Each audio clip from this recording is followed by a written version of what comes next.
"Here's the hoodie and a $70 card," my husband's sister, the CO, said with a smirk as she fired me and kept my $270,000 bonus. I left without a word. But at the Series BAM meeting, the lead investor opened my file, looked at her, and said something that changed everything. $70.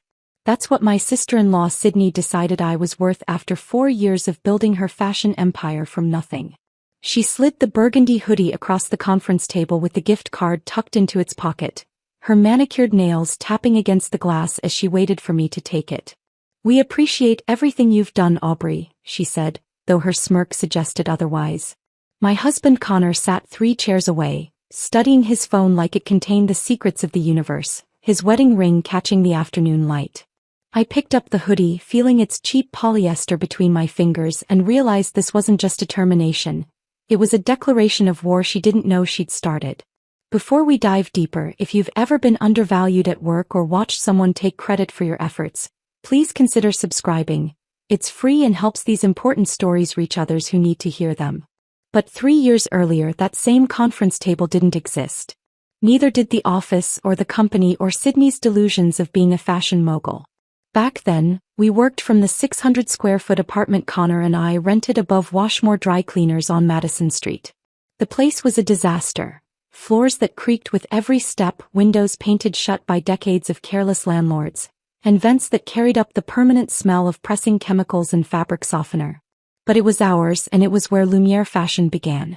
Every morning at 5, I would slip out of bed while Connor slept, his arm always reaching across to my side even in unconsciousness, searching for warmth that had already left for the kitchen table.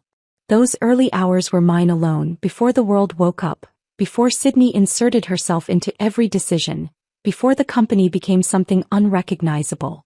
I would brew instant coffee, we couldn't afford anything better, and open my laptop to dozens of emails from suppliers in Bangladesh, Vietnam, and India who were just ending their workdays. The kitchen table served as our first office, constantly buried under fabric samples, shipping invoices, and sketch pads filled with designs I'd work on between supply chain negotiations. I taught myself Mandarin phrases to better communicate with Mrs. Chin in Guangzhou, who would eventually become our most important fabric supplier. She would stay on video calls past midnight her time, her daughter Amy translating the technical details while Mrs. Chin held up different fabric samples to her webcam, explaining through gestures and broken English why the sustainable cotton blend would revolutionize our production line. Connor believed in the vision then, or at least I thought he did. He would bring me toast around 7, kiss the top of my head, and review the business plan I'd spent 3 weeks perfecting. Sydney was barely a footnote in those early days. She taught yoga at the community center and occasionally stopped by to ask if we could make athletic wear that aligned chakras or incorporated healing crystals. We would smile and nod, then get back to the real work of building a company. The Wednesday that changed our trajectory came 6 months into our venture. Mrs. Chin had sent samples of a revolutionary bamboo cotton blend that would cut our costs by $40,000 annually while maintaining the quality our emerging customer base expected. I was on a video call with her, Amy translating rapidly as we negotiated minimum order quantities, when Connor and Sydney started arguing in the next room. "Why do we need all these foreign relationships?" Sydney's voice carried through the thin walls. "My friend Karen from the farmer's market sells organic cotton. It's basically the same thing and we'd be supporting local businesses." Connor's response was muffled, but I heard Sydney interrupt him. "Aubrey's making this too complicated. Fashion is about intuition, not spreadsheets." I muted my microphone, apologizing to Mrs. Chin with hand gestures while I listened to my husband, the man who had promised to always have my back, fail to defend the months of work I'd put into building our supply chain. When I returned to the call, Mrs. Chin seemed to understand without explanation. She had built her own business in a world that often dismissed women's expertise. We concluded our deal with mutual respect that Sydney would never understand and Connor would never fully appreciate. Family dinners at the Fitzgerald house became exercises in restraint. Marcus, Sydney's father, had made his money in commercial real estate and fancied himself a business genius despite never having created anything himself. He would raise his wine glass every Sunday toasting his daughter's company, while I sat silently, my jaw clenched so tight I'd have headaches for hours afterward. Sydney was just telling us about the sustainable production model she discovered during her meditation retreat. Patricia, their mother, would say while passing the potatoes. So innovative, sweetheart. Sydney would launch into elaborate stories about how she intuited the perfect fabric combinations through spiritual connection with the earth, while I bit my tongue hard enough to taste copper. Connor's hand would find mine under the table, squeezing gently, not in solidarity I later realized, but in warning to stay quiet. After dinner, Patricia would always ask me to help clear the plates. "The men need to talk business," she would say, though I was the only one who actually understood our operations. I would stand at their sink, washing dishes by hand because their dishwasher was temperamental, listening to Marcus advise Connor about keeping women from getting too emotional about business decisions. The night I knew things were truly changing came 3 months before the termination. I was in our warehouse, really just a converted storage unit in an industrial district, surrounded by boxes of samples for our spring collection. The calculator showed it clearly. We were finally profitable. Not just breaking even, not just surviving, but actually making money. Real profit that meant we could move somewhere without chemical smells, maybe even take a vacation that didn't involve visiting suppliers. Connor found me there at 11 p.m., tears streaming down my face as I stared at those numbers. But instead of celebrating with me, instead of acknowledging what we'd built, he stood in the doorway with his hands in his pockets. "Sydney thinks you're too involved in operations," he said, the fluorescent lights flickering above us like a warning I was too exhausted to recognize. "Maybe you should take a step back. Focus on being a wife for a while." I looked at him, then really looked at him, and saw a stranger wearing my husband's face. The man who had once stayed up all night helping me package our first orders, who had believed in this dream when it was just sketches and hope, was suggesting I abandon the company I'd built because his sister felt threatened by my competence. "Focus on being a wife," I repeated, my voice steady despite the rage building in my chest. "While Sydney does what exactly?" He couldn't meet my eyes. "She has vision, Aubrey. Sometimes that's more important than the day-to-day stuff." The day-to-day stuff. That's what he called the supplier relationships I'd cultivated, the production methods I'd developed, the quality control systems I'd implemented. The stuff. Details that didn't matter compared to Sydney's vision of clothing that channeled positive energy. Looking back now, sitting in my new office with that burgundy hoodie framed on my wall, I realize all the signs were there. Every dismissive comment, every credit stolen, every contribution erased. They were all preparing for that moment in the conference room when Sydney would declare my worth as $70 in polyester. The foundation we built together was never truly together. It was mine, built on my expertise and effort, while they watched and waited for the right moment to claim it as theirs. The Monday after Connor suggested I focus on being a wife, I tried logging into our sales database to check the weekend numbers. The same login I'd used every morning for 3 years suddenly showed an error message. "Access denied, please contact your administrator." I refreshed the page twice, cleared my browser cache, even restarted my laptop. The message remained, red text against a white screen, mocking me. Connor was buttering toast in our narrow kitchen when I asked him about it. He didn't look up from the strawberry jam jar he was struggling to open. "Sydney mentioned something about streamlining permissions," he said, his voice carefully neutral. "For efficiency." Efficiency. I set my laptop on the counter harder than necessary. "I built that database. I need those numbers to coordinate with suppliers. Maybe you're taking this too personally." He finally met my eyes, and something in his expression made my stomach drop. "It's probably just a technical thing. Ask IT." IT support, when I called them 20 minutes later, was a 19-year-old named Derek who sounded genuinely uncomfortable delivering the message. "Ms. Fitzgerald specifically requested your access be limited to basic functions only," he said, then added quietly, "I'm sorry, Aubrey." That came from the top. Sydney had been in the company for 18 months and suddenly she was the top. I discovered the new marketing materials by accident the following Thursday. A delivery person had left 3 boxes in our storage room instead of the main office, and I opened them thinking they were fabric samples. Instead, glossy brochures spilled out, their covers featuring our new spring line with Lumiere fashion. A vision realized, printed in gold letters. My hands trembled as I flipped to the founding team page. Where my photo should have been, next to Connor's, there was a generic stock photo of 3 women in business suits, all looking confidently at something off camera. Sydney's photo dominated the opposite page, accompanied by a bio that made my blood pressure spike with each word. Sydney Fitzgerald, founder and CEO, single-handedly revolutionized sustainable fashion following a spiritual awakening during her travels through India. Her intuitive understanding of global markets and natural gift for design has positioned Lumiere as an industry leader. Single-handedly. I read it 3 times, each repetition feeling like another twist of a knife. Below her fabricated biography, smaller text mentioned Connor as co-founder and Marcus as chairman. My name appeared nowhere. Not in the small print, not in the acknowledgements, not even in the trademark registration information at the bottom. I carried one brochure to Sydney's office, my heels clicking against the hardwood floor in a rhythm that matched my accelerated heartbeat. She was on a call when I entered, but I waited, the brochure tight in my grip, until she finished telling someone about her transformative journey into fashion. "These are interesting," I said, placing the brochure on her desk with deliberate calm. "Especially the part where you revolutionized an industry single-handedly." She glanced at it briefly, then returned to organizing papers on her desk. "We needed to simplify the narrative for investors. Too many names confuse the story. The true story? The compelling story." She looked up at me with eyes that held no warmth. "Investors want visionaries, not operational details." "I'm an operational detail?" "Aubrey, don't be dramatic. You know how important you are to the team." "Team?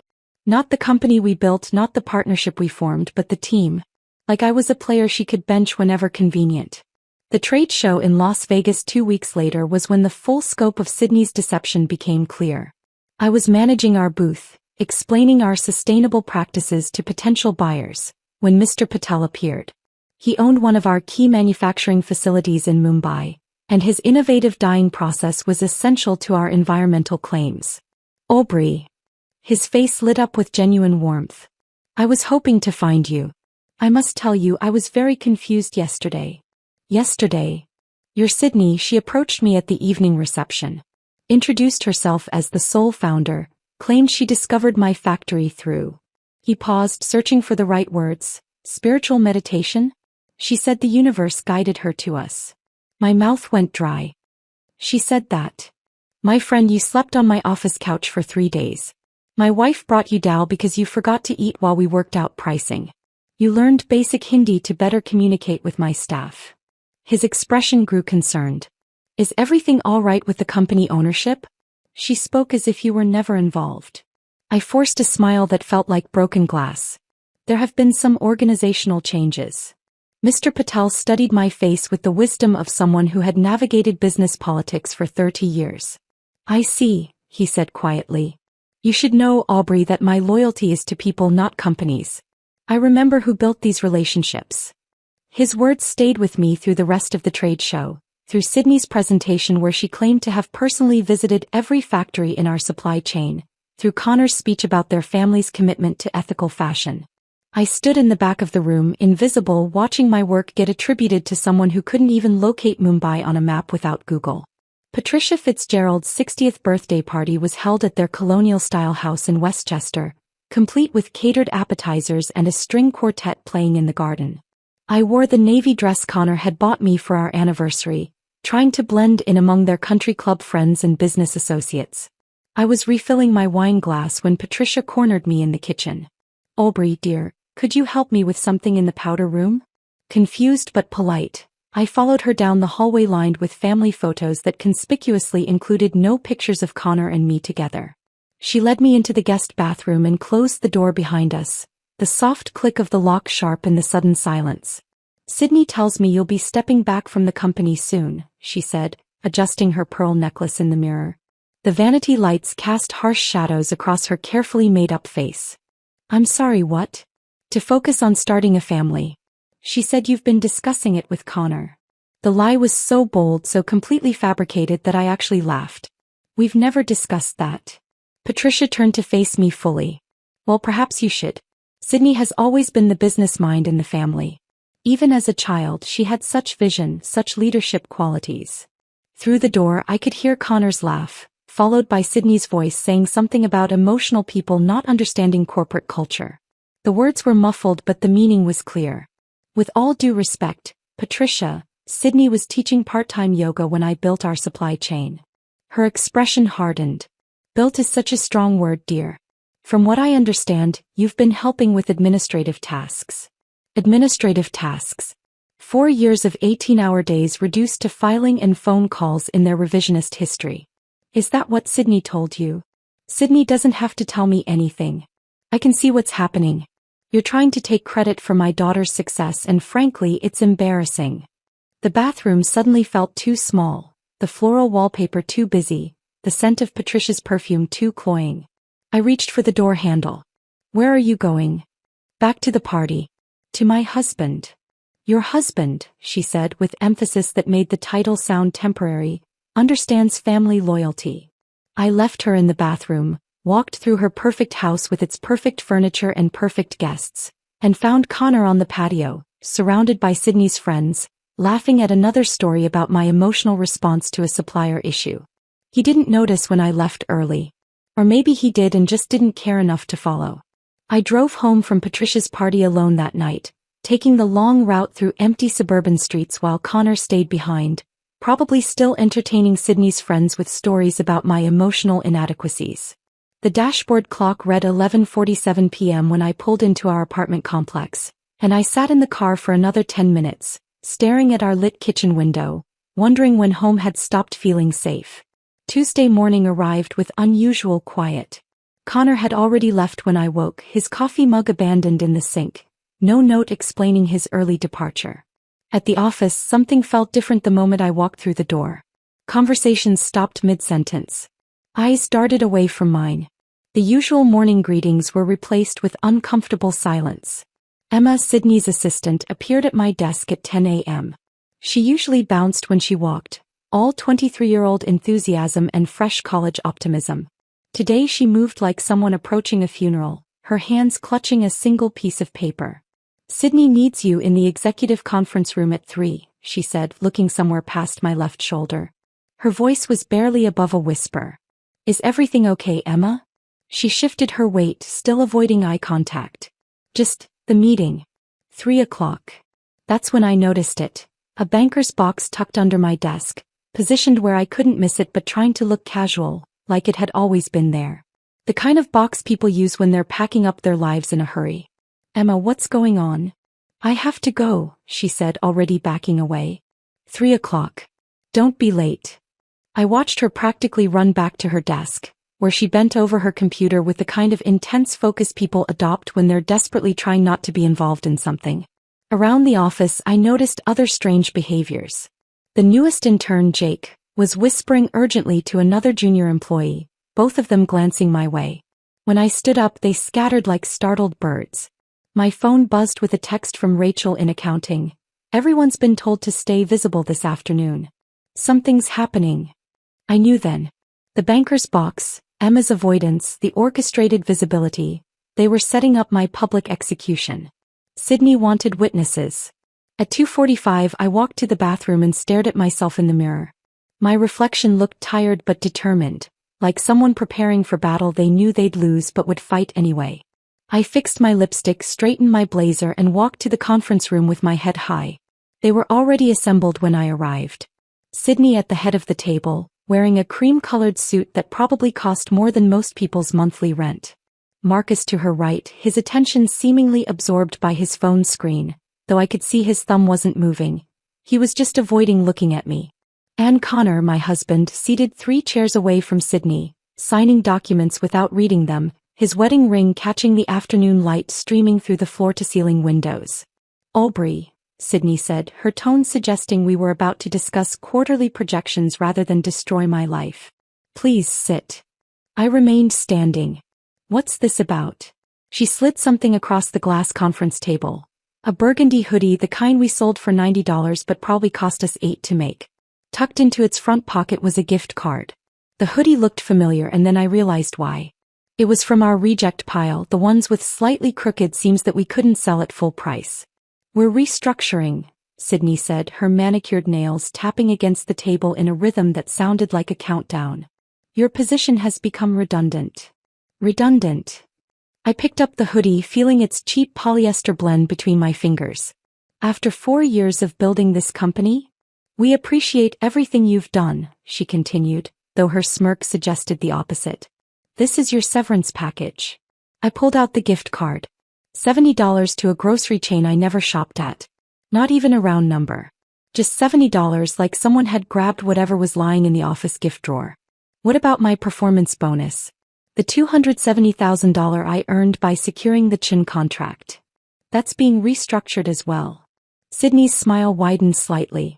Budget constraints. I looked at Connor, then really looked at him. He was still signing papers, his hand moving mechanically across pages. Sydney slid toward him. He wouldn't meet my eyes. Connor. He paused for a fraction of a second, then continued signing. It's business, Aubrey. Business. 4 years of building something together, 5 years of marriage, and it was just business. Is this from our reject pile? I held up the hoodie, examining its crooked seam with theatrical interest. Did you specifically choose the ugliest one, or was this just luck? Sydney's smirk faltered for half a second. We thought you'd appreciate having something to remember your time here. Oh, I'll remember everything, I said, folding the hoodie with deliberate precision. Every single thing. Marcus finally looked up from his phone. Security will help you collect your belongings. Security. They'd called security on me like I was some kind of threat, like I might steal staplers or sabotage the computers I'd configured myself. I walked out of that conference room with the hoodie under my arm and the $70 gift card in my pocket, the glass walls ensuring everyone in the office could see my humiliation. They were all watching, pretending to work while stealing glances at the woman being escorted out by security.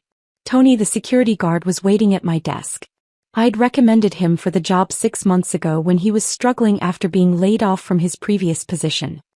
He couldn't look at me as I began packing my belongings into the banker's box Emma had so thoughtfully provided. My hands shook as I removed the photo from our first fashion show.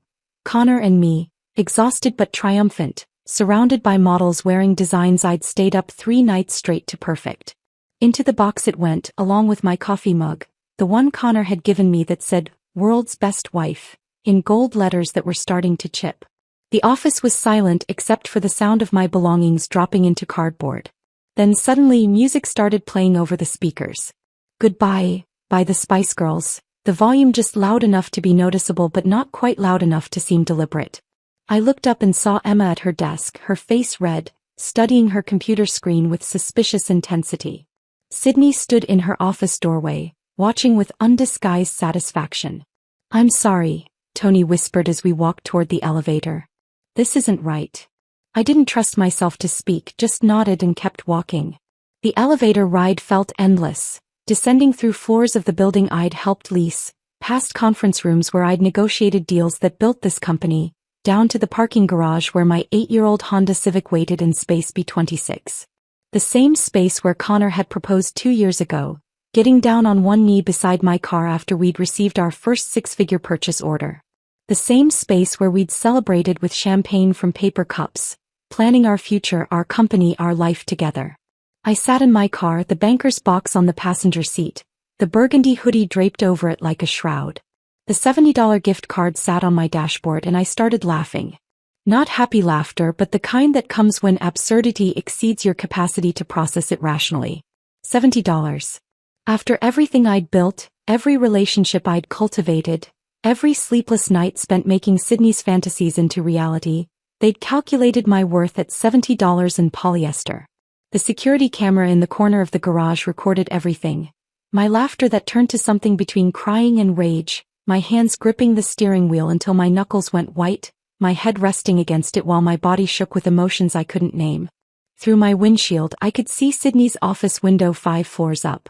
She was probably watching, enjoying her victory, celebrating the successful elimination of the woman who knew too much, who'd built too much, who'd become too inconvenient to keep around. But she'd made a mistake. In their arrogance and cruelty, they'd all made a crucial mistake. They'd left me with nothing to lose. I drove home from the parking garage with the banker's box sliding across my passenger seat at every turn, the burgundy hoodie mocking me from where it lay crumpled on top.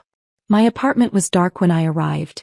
Connor still at the office celebrating my elimination with Sydney and Marcus, probably toasting with the champagne they kept for special occasions. I dropped the box by the door and went straight to my laptop, something pulling me toward answers I wasn't sure I wanted to find. The company's shared drive was still accessible from my personal computer, an oversight in their eagerness to humiliate me. I logged in, knowing they'd revoke this access within hours once someone in IT realized their mistake. My fingers moved across folders I'd organized myself over the years, through financial documents, supplier contracts, design specifications until I found something new. A folder created just 3 weeks ago, labeled Company Narrative, Final Version. My cursor hovered over it for a moment. Then I clicked. The document that opened was 42 pages of revisionist history so bold it took my breath away. According to this fiction, Sidney Fitzgerald had single-handedly conceived, developed and built Lumiere fashion from the ground up. She had supposedly traveled to Asia 12 times to establish supplier relationships, developed our sustainable production methods through intensive research and innovation, and created our entire business model during what the document called her entrepreneurial awakening. My name appeared exactly once, buried on page 31, in a section titled, Support Staff and Contractors. I was listed as Aubrey Morrison, temporary administrative consultant who assisted with basic operational tasks during the company's early growth phase. My hands shook so violently that I knocked over the cold coffee sitting beside my laptop. The brown liquid spread across my desk, seeping into the keyboard, but I couldn't move. I just sat there watching coffee drip onto the floor while reading how Sydney had apparently taught herself Mandarin to negotiate with Mrs. Chin, how she'd spent months in Mumbai developing our dye process with Mr. Patel, how her natural business instincts had secured every major contract we'd ever signed. The timestamp showed the document had been created by Sydney and last modified by Marcus 2 days before my termination. They'd been planning this narrative while I was still showing up every day, still building their company, still believing I was part of something. I started taking screenshots of everything, uploading them to 3 different cloud services, emailing them to an old email address Connor didn't know about. Then I began searching through other folders, downloading contracts, correspondence, anything that proved the truth. That's when I found it, buried in a folder marked 2020 Legal Archive, that no one had touched in years. A scanned PDF titled, Partnership Agreement, Initial Formation. My breathing stopped as I opened it. There, in black and white with a notary seal at the bottom, was the original agreement establishing Lumiere fashion. Dated January 15, 2020, signed by Marcus Fitzgerald and me, granting me 23% ownership of all intellectual property developed for or by the company. Not employment. Not a contractor agreement. Marcus's signature was clear and decisive at the bottom, right next to mine. The document had never been superseded, never amended, never replaced. They'd simply forgotten it existed, assumed I'd never look for it, or maybe thought I was too trusting to use it. I made 17 copies that night. One went into a safety deposit box at a bank Connor didn't know I used. Another to my mother's attic, hidden inside a box of my high school yearbooks. I uploaded encrypted copies to cloud services, emailed them to myself at multiple addresses, even printed physical copies that I hid throughout the apartment like a paranoid person preparing for war. Because that's what this was now. 3 days later, I sat at my mother's kitchen table in Queens, watching her pour chamomile tea into the good china she only used for serious conversations. She hadn't said much when I called, just told me to come over and bring my appetite. I never liked him, she said without preamble, setting down a plate of homemade cookies I couldn't eat. Connor. From the first time you brought him here. Mom. Let me finish. She sat across from me, her weathered hands wrapped around her own teacup. He talked over you at dinner. Took credit for your story about landing your first client, pretending he'd been the one to make the connection. You kept looking at him, waiting for him to correct himself, but he never did. She stood and walked to her junk drawer, the one that held everything from rubber bands to expired coupons, and pulled out a small notebook with flowers on the cover. What's that? Evidence, she said, sitting back down and opening it to reveal pages of her careful handwriting. Every time he diminished you. Every family gathering where he made you sound like his assistant instead of his partner. Every time that sister of his acted like you were the help. I flipped through the pages, seeing dates and quotes and observations going back 3 years. Mom, why didn't you say anything? Would you have listened? You were in love. You had dreams. Sometimes children need to learn their own lessons. She reached across the table and took my hand. But I knew this day would come. People like them always show their true colors eventually. He was right. Every slight was there in her careful documentation. Connor explaining our idea that I'd developed alone. Sydney asking me to take notes during meetings I was supposed to be leading. Marcus referring to me as Connor's wife, instead of by my name or title. There's an attorney, my mother said. Patricia Hendricks. She helped Mrs. Chen's daughter with her business dispute last year. Mr. Patel recommended her when I called him. You called Mr. Patel? I called everyone. Mrs. Chen, Mr. Patel, that fabric supplier from Vietnam whose name I can't pronounce. They're all furious about what happened to you. He squeezed my hand. You have more allies than you think. Patricia Hendricks's office occupied the 20th floor of a Manhattan building with views of the Hudson River. She was younger than I expected, maybe 40, with sharp eyes that seemed to catalog everything about me in the first 3 seconds after her assistant showed me in. I laid out everything on her conference table. The partnership agreement, the false narrative, screenshots of the real history, my mother's notebook of observations. Patricia examined each document with the focus of someone defusing a bomb, occasionally making notes on a legal pad. When she finally looked up, she was almost smiling. They made 3 mistakes, she said, leaning back in her leather chair. They underestimated you, they got sloppy, and they put it in writing. Is the partnership agreement enforceable? Enforceable? He actually laughed. This agreement means you own 23% of all intellectual property. Based on their own valuations for the Series B, that's approximately $27 million in IP. Your share is worth about $6.2 million. The number hung in the air between us, impossible and real at the same time. They can't raise funds with unclear ownership, Patricia continued. No investor will touch them once they know about this. You have them trapped. She stood and walked to her wall of diplomas, the afternoon sun turning them golden. The question is, what do you want? Money? Recognition? To destroy them completely? I thought about Sydney's smirk as she slid that hoodie across the table. Connor signing papers without looking at me. Marcus pretending his phone was fascinating while my life collapsed. I want what's mine, I said. And I want them to know that their $70 wasn't enough to make me disappear. Patricia turned back to me with the expression of someone who'd just been handed their favorite type of case. Then let's make sure they never forget your name again. Patricia Hendricks leaned forward across her conference table, her fingers steepled as she laid out the strategy. We wait, she said, her voice carrying the certainty of someone who had played this game before. We let them get comfortable, let them move forward with their plans, and then we strike when it will hurt the most. I left her office with a timeline in my head and a cold determination in my chest. 3 months until their Series B presentation. 3 months to gather everything we needed. 3 months to pretend I had simply disappeared while building a case that would destroy their carefully constructed lies. The first test came 2 weeks later at the monthly Fitzgerald family dinner. Connor had been texting me, begging me to keep up appearances while we figured things out. I agreed, but not for the reasons he thought. I arrived at Patricia and Marcus's colonial house wearing my best smile and a dress Connor had never seen before. One I'd bought with my own money, not the company card Sydney had revoked.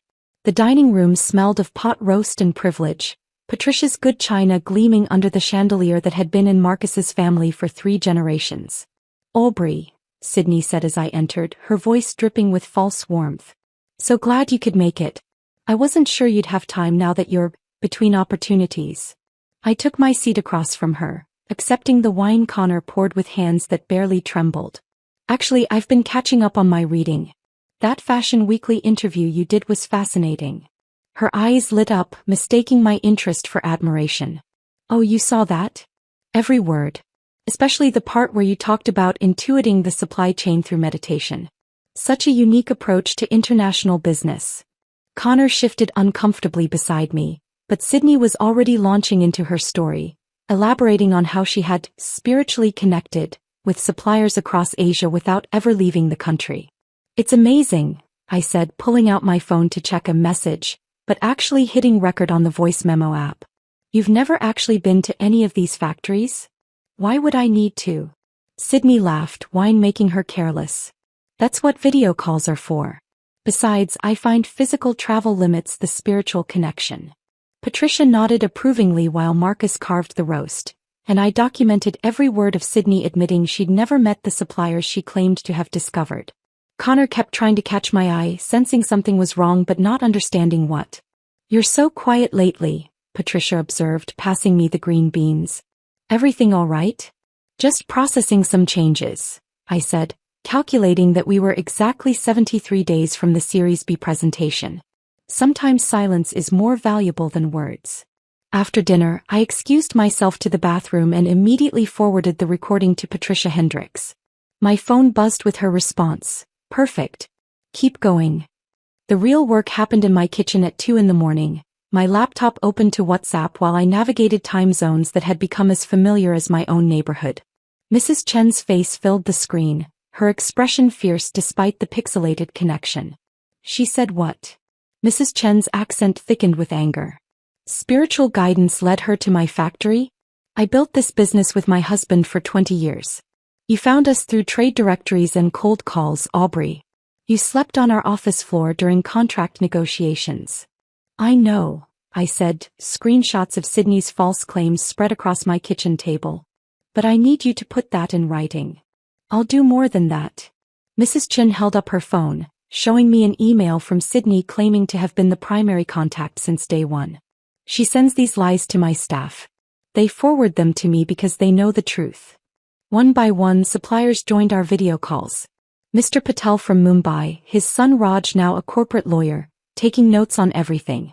The fabric suppliers from Vietnam, the button manufacturer from Seoul, the zipper company from Osaka. 12 suppliers in total, each one prepared to state that Sydney had never visited, never negotiated, never built anything. "If they don't pay you fairly," Mr. Patel said during one late-night call, his wife bringing him tea in the background, "we terminate our contracts. All of us. Let them explain to investors why their supply chain disappeared overnight." My kitchen table became a war room, covered in phone cards for international calls, printed emails highlighting lies, sticky notes with time zones and names. I lived on coffee and determination, building alliances across continents while Connor slept at his parents' house, still pretending we were working through a rough patch. Wednesday evening, I did something I'd never done before. Followed Sydney to her yoga class. The studio was in Soho, all exposed brick and expensive enlightenment, the kind of place where people paid $40 to sweat in designer workout clothes. I positioned my mat directly behind hers, close enough to hear her conversation with her friend Rebecca before class started. My phone, tucked under my towel, recorded everything. "The Series B is going to change everything," Sydney said, adjusting her rose gold water bottle. "Finally, people will recognize me as the visionary I am." "What about that woman who used to work with you?" Rebecca asked. "Your brother's wife?" Sydney laughed, the sound sharp enough to cut glass. "Getting rid of her was like removing a tumor. She was holding us back with all her spreadsheets and concerns about reality. Some people just don't understand vision." I held warrior pose while she compared me to cancer, breathing through the rage that wanted to explode out of every pore. Her Lululemon outfit probably cost $400, more than 5 times the severance she'd given me. The final confrontation with Connor came 6 weeks into my 3-month silence. He showed up at my mother's house uninvited, holding grocery store flowers that were already wilting, their discount sticker still visible on the plastic wrapping. "We need to talk," he said when my mother reluctantly let him in. I met him at the door, not inviting him past the entrance. "About what?" "About us. About fixing this." He tried to hand me the flowers, but I didn't take them. I didn't know what Sydney was planning. I was caught in the middle. "You sat there and watched her humiliate me. You signed papers without reading them." "I was trying to keep the peace. You know how my family is." "I know exactly how your family is," I said, pulling the divorce papers from the table by the door where I'd been keeping them for this exact moment. "That's why I'm done with all of you." He looked at the papers like they were written in a foreign language. "You're being vindictive. This is about the money, isn't it? The bonus. The bonus you let them steal? That's company money now," he said, his mask finally slipping. "You need to accept that and move on." I handed him the papers, watching his face crumble as he realized I was serious. "I am moving on. Sign these and leave." "Aubrey, please." "Sign them, Connor. Or I'll have them served at your office. Your choice."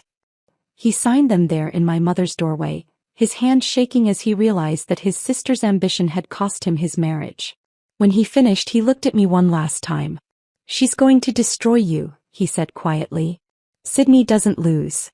I smiled then, thinking of the partnership agreement hidden in 17 different locations, of the suppliers ready to revolt, of Patricia Hendricks preparing our case like a surgeon preparing for a life-saving operation.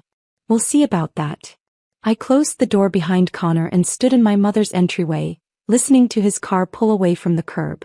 The divorce papers felt heavy in my hand, their weight representing more than just the end of a marriage. They were the first concrete step toward reclaiming everything they had taken from me. The next morning I drove to Delaware.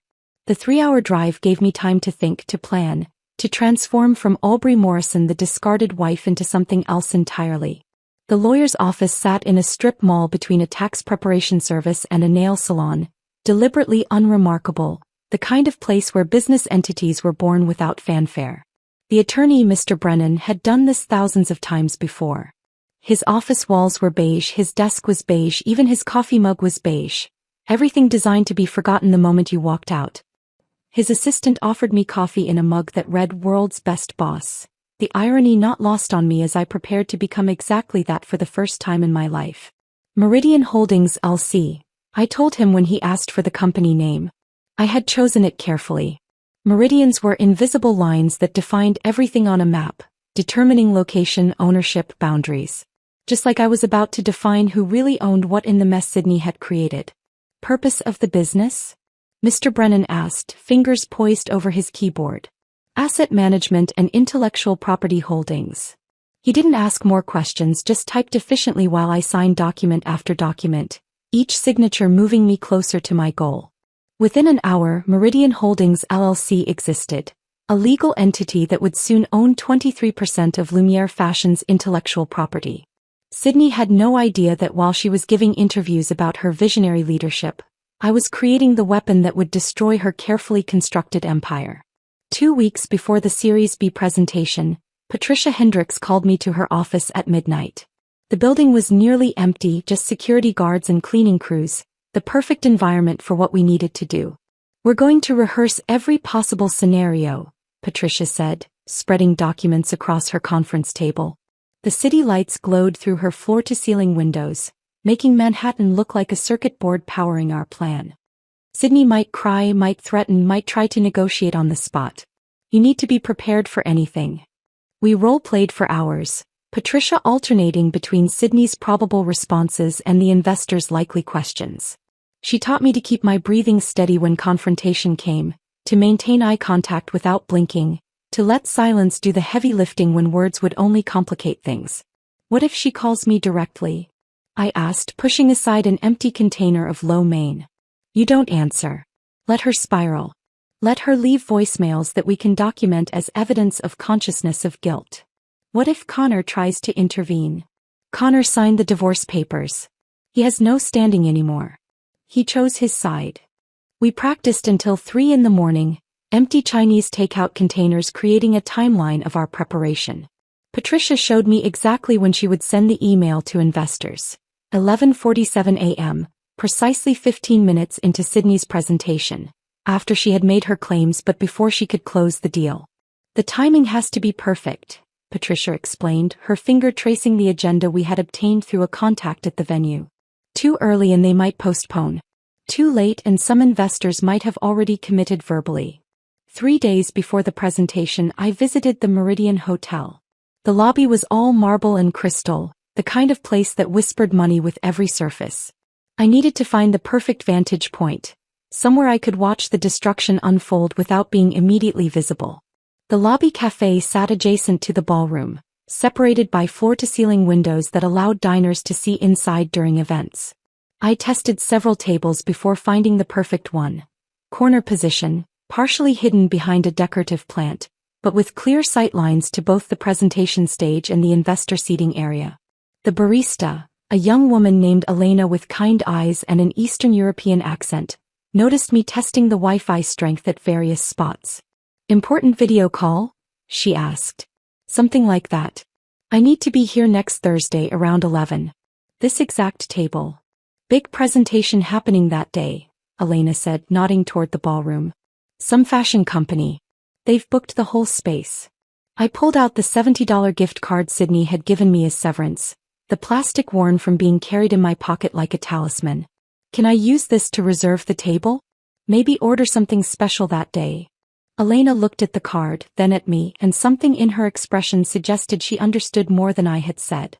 I'll make sure this table is yours. Would you like me to prepare your coffee at exactly 11:30? 11:45 would be perfect. The irony of using Sydney's insulting severance to buy the coffee I would drink while watching her downfall felt like poetry. The final family photograph happened the Sunday before everything changed. Patricia Fitzgerald had insisted on it, claiming they needed an updated portrait for their holiday cards. The real reason, I suspected, was Sydney wanting to document her triumph before the Series B funding came through. The photographer arranged us in Patricia's living room, everyone wearing coordinated shades of blue and cream, except for me. I had worn the burgundy hoodie under my blazer, hidden but present, like the truth waiting to emerge. The polyester felt scratchy against my skin, a constant reminder of what they had reduced me to. Aubrey, could you remove your blazer? The photographer asked. The black doesn't quite match the color scheme. I'm cold, I lied, pulling it tighter around me. Sydney stood in the center of the arrangement, radiant in her designer dress, surrounded by her parents and Connor like they were her court.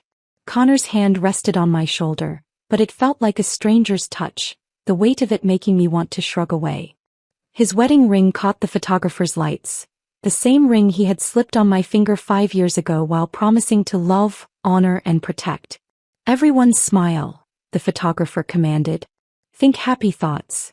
I smiled and thought about the email Patricia would send in 94 hours.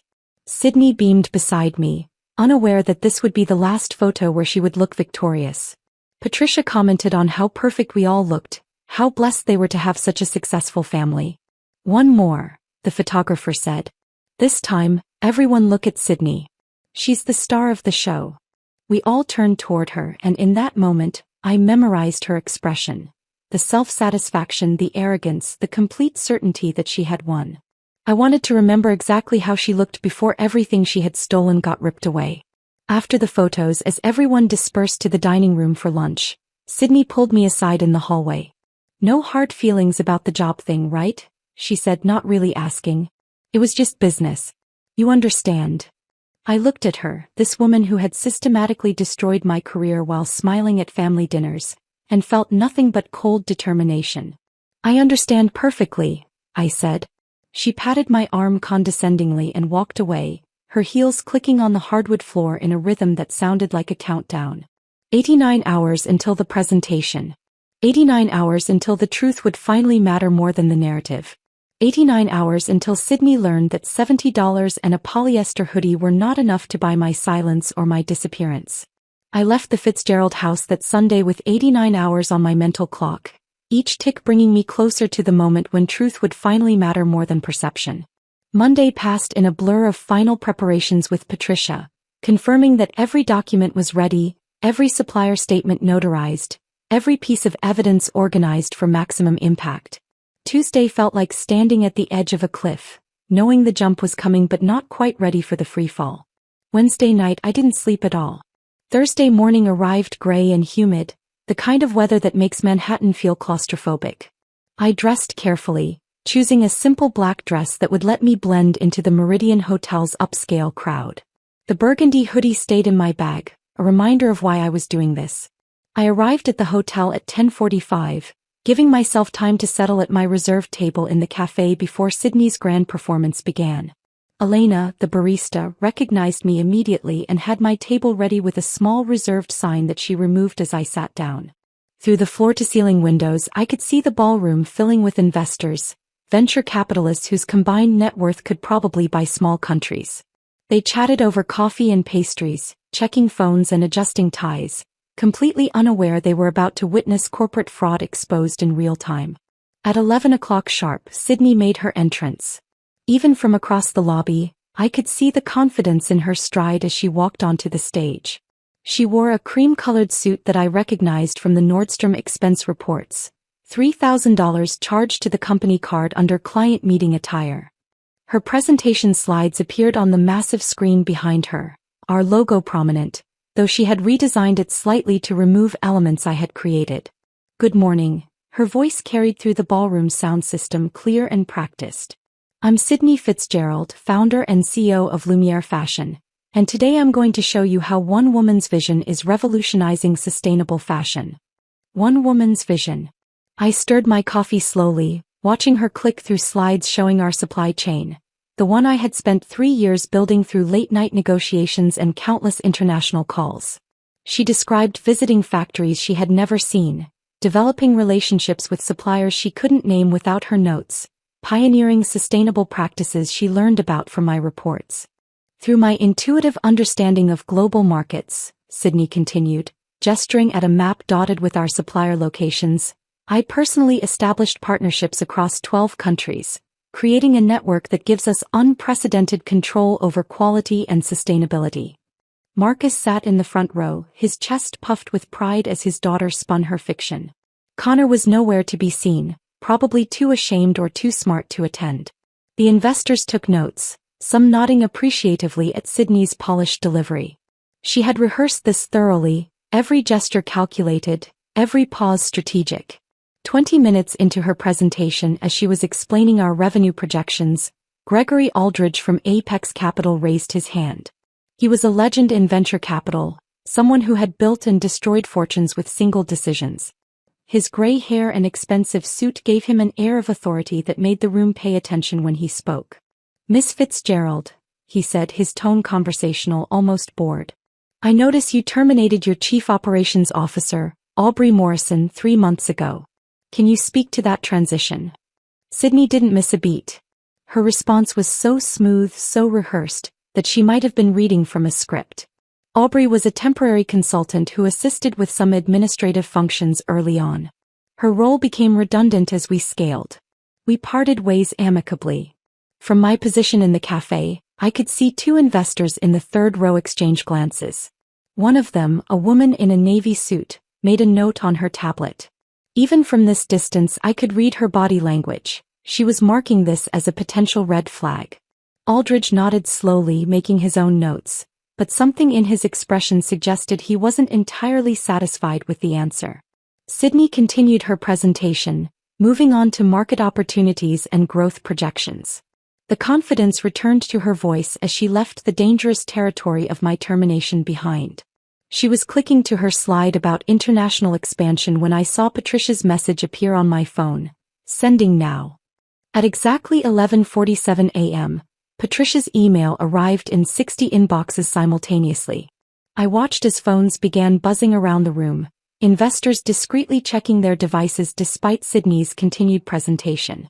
Aldridge was the first to fully engage with his phone, his expression shifting from polite attention to sharp focus as he read.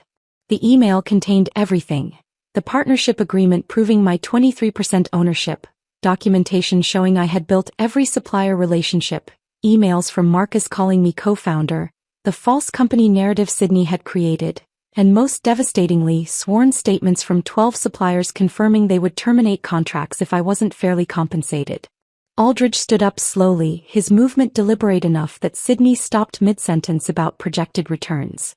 The entire room turned to look at him, this titan of venture capital who rarely showed emotion during pitches.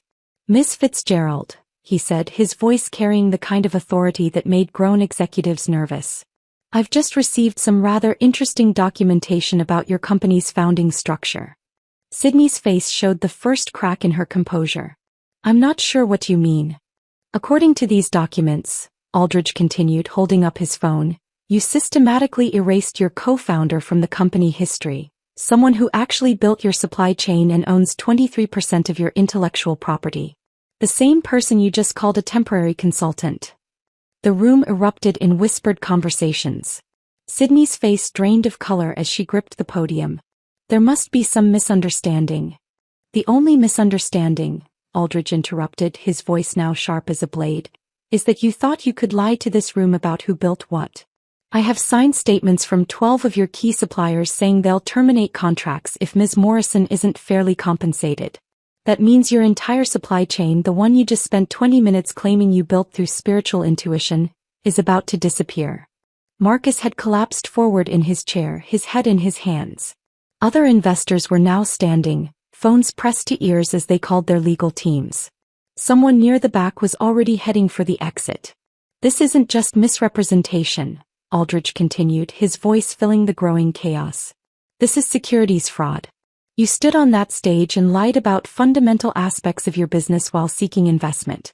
That's a federal crime, Miss Fitzgerald." Sydney's mouth opened and closed without producing sound, her carefully constructed world collapsing in front of 60 witnesses. Through the windows across the lobby our eyes met. She saw me sitting at my corner table, coffee cup raised slightly in what could only be described as a toast. Her face contorted with rage and recognition as she realized I had orchestrated this moment. The investor exodus began immediately. They filed out with the urgency of people fleeing a building fire, their conversations a mix of anger and self-preservation. Sydney stood frozen at her podium, the presentation slides still showing behind her, projections for a company that had just ceased to exist as a viable investment. She started screaming my name, pointing toward the cafe, telling security to stop me, that I had done something illegal, that they needed to call the police. But I was already standing, leaving cash on the table for Elena, walking calmly toward the exit as Sydney's hysterical voice echoed behind me. Security guards looked confused, unsure why they should detain someone for drinking coffee in a public cafe. Several investors passed me on their way out and I heard one say to another, "Morrison? Isn't that the woman who actually built their supply chain?" I pushed through the hotel's revolving door and into the humid Thursday morning, Sydney's presentation folder tucked under my arm, the one she had left on the podium in her panic, now evidence of her lies. Behind me, her empire was crumbling, built on stolen foundations that had finally been reclaimed. The humid Manhattan air clung to my skin as I walked away from the Meridian Hotel, Sydney's presentation folder still tucked under my arm. My phone was already vibrating with calls from Patricia Hendricks, but I needed a moment to breathe, to process what had just happened. I ducked into a Starbucks 3 blocks away and finally answered. "They're panicking," Patricia said without preamble. "Marcus has already called twice and their lawyer is trying to negotiate. They're starting at $300,000. I actually laughed, sitting at a corner table while business people rushed around me, oblivious to my life changing in real time. $300,000 for 23% of $27 million in intellectual property? That's what I told them. I countered at $6.2 million. Full payment for your ownership stake plus the stolen bonus plus damages. They have 72 hours before we file publicly and contact every fashion publication about what really happened." My phone buzzed with another call trying to break through. Connor's name flashed on the screen. I'd been declining his calls since leaving the hotel, but they kept coming, 5, 10, 15 attempts. On his 48th try that afternoon I finally answered. "Aubrey, please," he sobbed before I could speak. "You're destroying my family. My mother is having a breakdown. Sydney's locked herself in her apartment. My father won't speak to anyone." I stood up and walked outside, needing space for this conversation. "Your family destroyed themselves, Connor. I just showed everyone what they did. We can fix this. We can work something out. This doesn't have to end like..." You sat 3 chairs away while Sydney handed me a hoodie and $70. You signed papers without reading them. You watched your family erase me from the company I built and said nothing. I was trying to. You were trying to keep your comfortable position in a family that values loyalty over truth. How's that working out for you now? He was quiet for a moment, just his ragged breathing through the phone. "Sydney says you planned this whole thing. That you set us up. I documented the truth. If that destroyed you, maybe you should examine what you were built on." He hung up without another word. I blocked his number while standing on that busy Manhattan sidewalk, deleting 5 years of marriage with a single tap. The next 3 days passed in a blur of legal calls and increasingly desperate offers. 400,000, 800,000, 1.5 million. Each rejection from Patricia made them raise their bid, the reality of their situation becoming clearer with each passing hour. The suppliers had already started making noise about contract terminations. 2 investors were threatening lawsuits for fraud. The fashion press had begun sniffing around the story. At 4:47 p.m. on the 3rd day, Patricia called with finality in her voice. "They accepted. $6.2 million. The wire transfer is processing." I was sitting in my Honda Civic in my mother's driveway when the notification appeared on my banking app. I refreshed it 12 times, each time expecting the numbers to disappear like some kind of glitch. But they remained. $6,200,000 sitting in my account like a foreign language I was still learning to read. My hands shook as I called my mother. She answered on the first ring, having been waiting by the phone. "It's done," I said, my voice cracking. "I won." She started crying immediately. "Oh, sweetheart. I'm so proud of you. You stood up to them. You fought back. I can pay off your mortgage now," I said, tears running down my face. "Buy you that car you always talk about. Take you to Paris like we used to dream about when I was little." "I don't care about any of that," she said through her tears. "I care that you know your worth now. That you wouldn't let them diminish you." I sat in that Civic one last time, remembering all the drives to work, all the nights I'd cried in this driver's seat, all the moments I'd felt small and worthless. The next day I traded it in for something that didn't carry those memories. 6 months later, my life looked nothing like the woman who'd been handed a hoodie and told she was worth $70. My penthouse apartment overlooked Central Park with floor-to-ceiling windows that actually opened, letting in fresh air whenever I wanted it. My home office, where I ran Morrison's sustainable fashion consulting, had become command central for a business that was thriving beyond my wildest expectations. The suppliers I'd cultivated over the years had become my first clients. Mrs. Chin flew in from Guangzhou for my launch party. Mr. Patel sent his son to discuss expanding our partnership. The same people Sydney claimed to have discovered through meditation now worked exclusively with me, helping other fashion startups build ethical, sustainable supply chains. The irony wasn't lost on me that I was doing exactly what I'd done at Lumiere, except now I owned it all. Every relationship, every innovation, every success had my name on it in writing, properly documented and legally protected. Fashion Weekly reached out requesting an interview about women supporting women in business, particularly interested in my journey from corporate fashion to independent consulting. I declined the interview but sent them a photo that told the real story. Me wearing the burgundy hoodie with my new company's logo embroidered over the original Lumiere branding. The caption read simply, "From $70 to 7 figures. A story of knowing your worth." The photo went viral in fashion circles. Sydney's company valuation, already damaged by the investor scandal, dropped another $30 million when the true story began circulating. She'd had to sell her majority stake to Marcus to pay my settlement and keep the company afloat. Last I heard, she was working as a wellness consultant, which seemed fitting for someone who'd built an empire on meditation and fiction. The burgundy hoodie now hangs in my closet between designer dresses and the leather jacket I bought to celebrate my first million in consulting fees. It's not hidden away in shame or anger, but displayed prominently where I see it every morning. During video calls with clients, when they ask about it, I tell them the truth. It's my most expensive piece of clothing, a $6 million reminder of what happens when you know your value and refuse to accept less. Sometimes at night, when the city lights blur through my windows and sleep won't come, I still dream about Connor's laugh from our early days, before money and family loyalty poisoned everything we'd built. I wonder if he ever thinks about that apartment above the dry cleaners, about the dreams we sketched on napkins, about the life we could have had if he'd chosen his wife over his sister's ambition. But those dreams fade with morning light, replaced by the reality I've built from the ashes they left behind. The hoodie remains, transformed from an insult into armor, from $70 of dismissal into millions in vindication. They thought they were erasing me, but instead they freed me to write my own story. And this version, the one where I own every word, every relationship, every success, this version is the truth. If this story of calculated revenge struck a chord with you, hit that like button right now. My favorite part was when Aubrey raised her cappuccino in a silent toast while watching Sydney's empire crumble through the hotel window. What was your favorite moment of justice served? Drop it in the comments below. Don't forget to subscribe and ring that notification bell to catch more gripping stories of underdogs who refuse to be erased.